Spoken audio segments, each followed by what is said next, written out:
नमस्कार मित्रों, मैं हूं रोहित और आप लोग देख रहे हैं मेरा यूट्यूब चैनल रोहित कुरवंशी ब्लॉग। मित्रों, आज है स्वर्गीय मिनी माता जी का पुण्यतिथि। स्वर्गीय नहीं बोलना चाहिए, सतलोकी मिनी माता जी का पुण्यतिथि आज 11 अगस्त है। हम लोग जा रहे हैं ब्लॉक स्तरीय उनका पुण्यतिथि मनाने भखारा।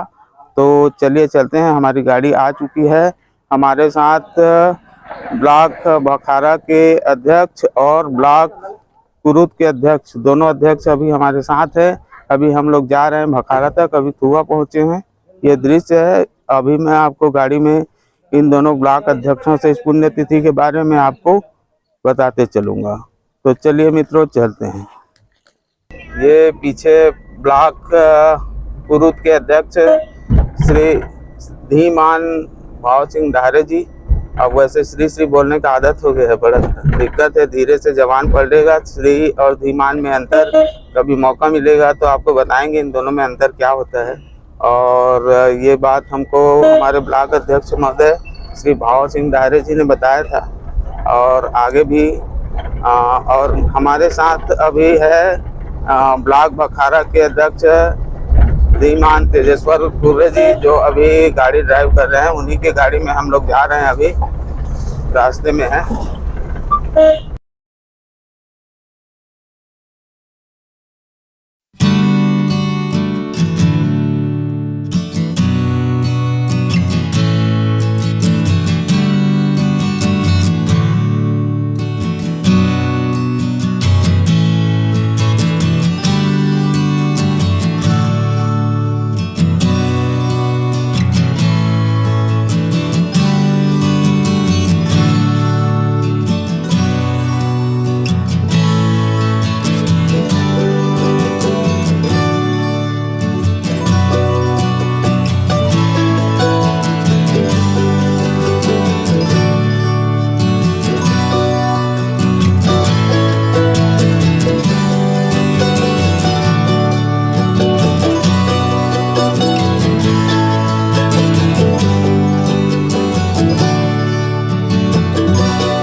नाम नहीं कहे बाबा दुनिया में, सही नाम नहीं कहे बाबा दुनिया में। रावत तोरे पावन तोरे वैया में, रावत तोरे पावन तोरे वैया में। मित्रों, अभी हम लोग आए हैं भठेली में इस कार्यक्रम में, और लगभग अभी पूजा पाठ का कार्यक्रम हो गया है। अब हम लोग जाने की तैयारी कर रहे हैं, तो आइए चलते हैं। यहाँ का दृश्य बहुत अच्छा था और यहाँ माता जी का भी पूजा अर्चना हुआ।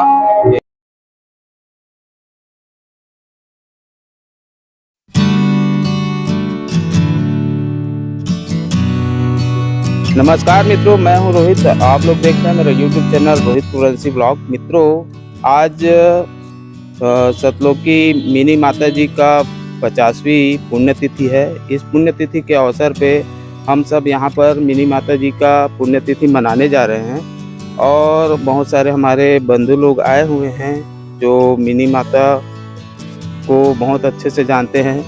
बहुत ही संक्षिप्त में मैं उनका परिचय दूंगा। मिनी माता जी का जन्म 1913 में 13 मार्च 1913 को हुआ था और उनकी शादी गुरु अगमदास जी के साथ हुई थी और वो सन 1952 में सारंगगढ़ उपचुनाव से प्रथम महिला सांसद के रूप में छत्तीसगढ़ में सांसद बनी और अंततः सन 11 अगस्त दिनांक 11 अगस्त सन 1972 में उनकी एक हवाई दुर्घटना में देहावसान हो गया।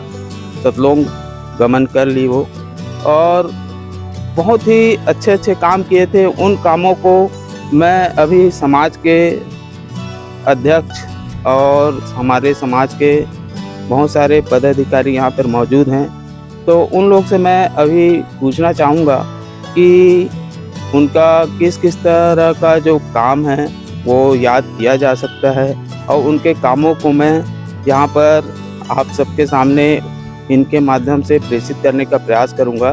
तो सबसे पहले हमारे साथ हैं श्री भाव सिंह डाहरे जी। उनसे मैं ये जानना चाहूँगा कि मिनी माता जी को ममता मई क्यों कहते थे, आप बताएंगे सर अपना परिचय के साथ। मैं भाव सिंह डाहरे, सतनामी समाज ब्लॉक अध्यक्ष कुरुद। माता जी वास्तव में ममता मई कहने का एक बहुत ही बड़ा उसका उद्देश्य है कि जिसमें मातृत्व, प्रेम, करुणा, क्षमा और विराट हृदय से अपने एक विचारशील, एक चिंतनशील प्रजापालक, प्रजाहितैषी के रूप में काम करने वाली एक समाज का प्रतिनिधित्व करने वाली सशक्त भूमिका में रहने वाली एक समाज की पुरोधा अग्रणी माता थी। इसलिए हम उन्हें ममता मई मिनी माता जी के नाम से संबोधित करते हैं सम्मान स्वरूप। अच्छा सर, कहीं कहीं पे पढ़ने पे या सुनने पे ये भी मिलता है कि मिनी माता जी को राजमाता भी कहकर पुकारते थे, तो राजमाता क्यों कहते थे इसको भी बताएंगे। राजमाता मिनी माता जी को इसलिए कहते हैं कि हमारे समाज के गुरु अगमदास जी के साथ जो है उनका विवाह हुआ था, और सतनामी समाज की गुरु माता थी, और वह जो है सांसद भी इस समाज का प्रतिनिधित्व किया।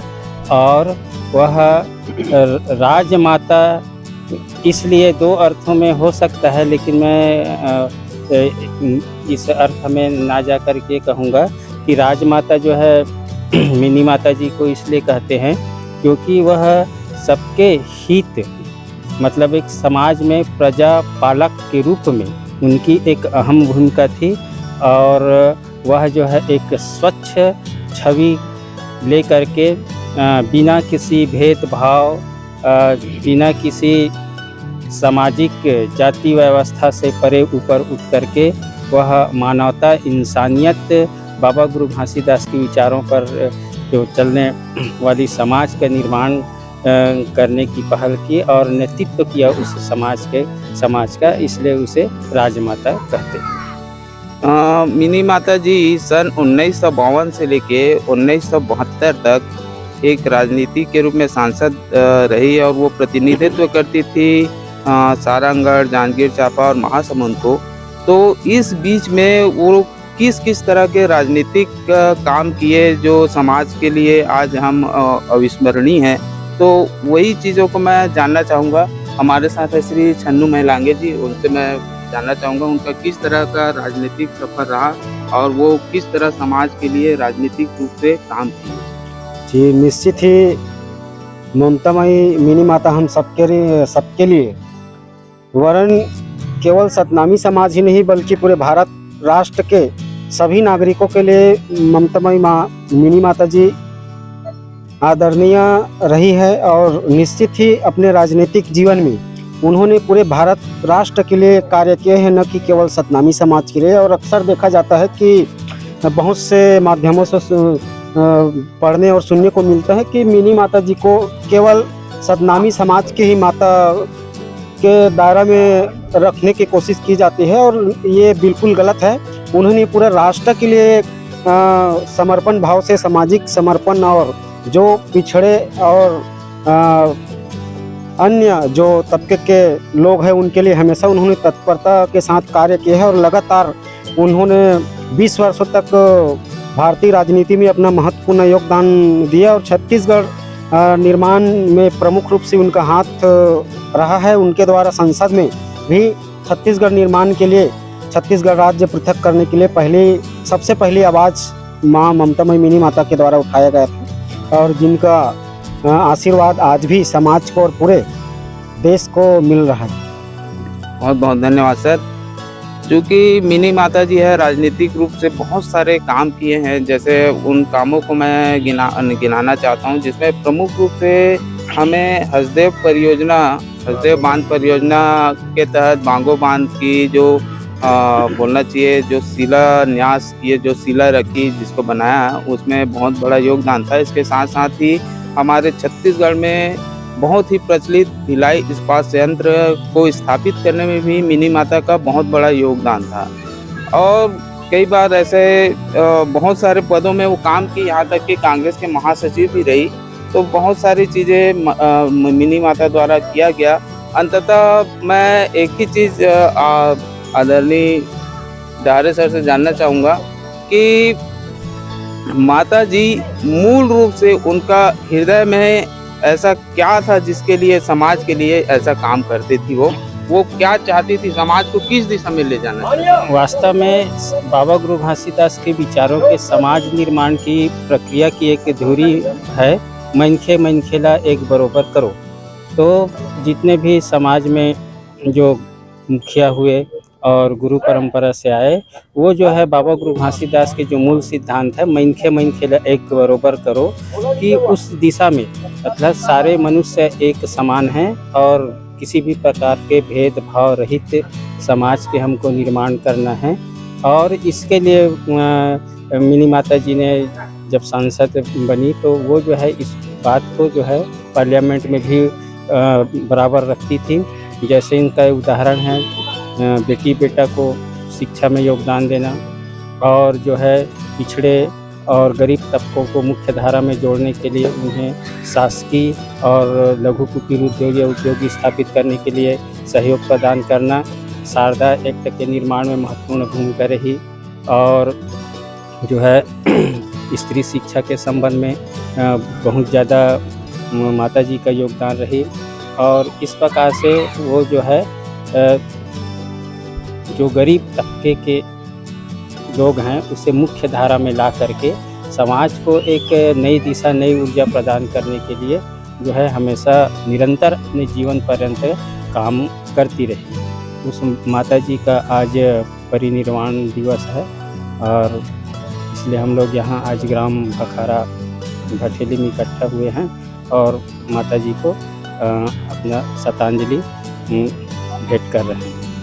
तो मित्रों, आज माता जी की 50वीं पुण्यतिथि थी। इस अवसर पे हम सब यहाँ इकट्ठा हुए। आप सबको माता जी और उनके किए कार्यों को याद रहेगी और हम सब याद करते रहेंगे। इसी आशा और विश्वास के साथ हम आप सबसे विदा लेते हैं।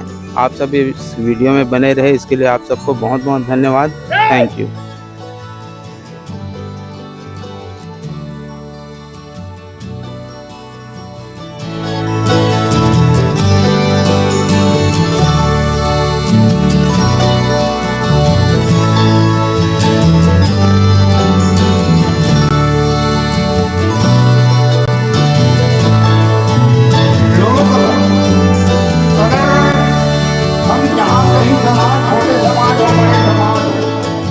धरोहर होना चाहिए ताकि हमारे छोटे वर्ग गरीब तबके के आदमी ला कोई सहारा मिले।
स्वागत करूंगा। और यही साथ हमारे लोगों की गजों के साथ हो रहा है। हमारे जैसे सदस्य हमारे बीच में विराजमान है विहार साहू जी, आपकी उपस्थिति यहाँ पर है तो मैं आपकी की बहनों के साथ में क्योंकि हमारे मार्गदर्शक और साथ में समाज सेवा में समर्पण युवा और लोगों को ऊर्जा जिन्हें हमारे युवा साथी के माध्यम से इस हमारे पूरा जनपद सदस्य विहार साहू जी आपको इस वर्ष समर्पित करते हैं।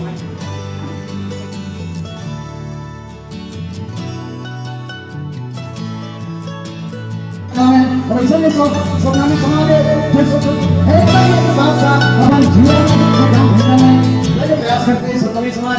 मैं को धन्यवाद देता हूँ जैसे स्वनामी समाज जो अमन विशाल लगे बहुत अच्छे कार्य करने का प्रयास करते हैं। और मैं अतिथि मन के स्वागत करते हुए मैं अपना वाणी विराम देता हूँ। कारण आगमन बहुत दूर से हो, आगमन का हम लोग वाणी सुनना है मिनी माने के जो विशाल आगमन के मुखार से सुनना है। बोलो घासीराम बाबा की, मिनी माता की, हर समाज की जय।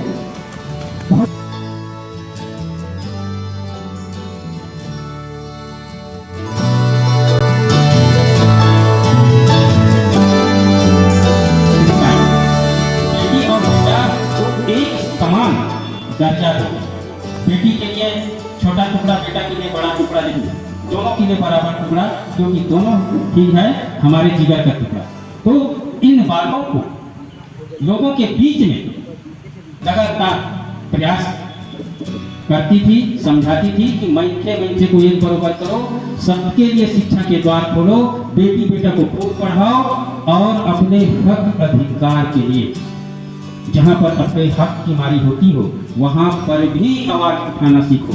अगर आने वाली पीढ़ी अगर वो आवाज नहीं उठाएगी, चुपचाप सहती रहेगी, तो यकीन मानिए कि फिर से हमारे बीच मिनी माता जी नहीं आने वाला और हमारे आने वाली पीढ़ी अंधा भैरा गूंगा हो जाएगी। क्योंकि हम अत्याचार को सहते रहेंगे तो उसी अत्याचार को सहने के आगे हमारे आने वाली पीढ़ी भी हो जाएगी। इसलिए जहाँ पर भी गलती दिखता है, अपने वजूद की हानि दिखता है, अपने मान सम्मान और प्रतिष्ठा की हानि दिखता है, वहाँ पर जो मुंहफट होकर के आवाज उठाने की आवश्यकता है, बोलने की आवश्यकता है, तभी हमारे बुद्धों की लड़ाई की सार्थकता सिद्ध हो पाएगी। और उन्हें हम आज इस मंच पर सभी में श्रद्धांजलि अर्पित कर रहे हैं। और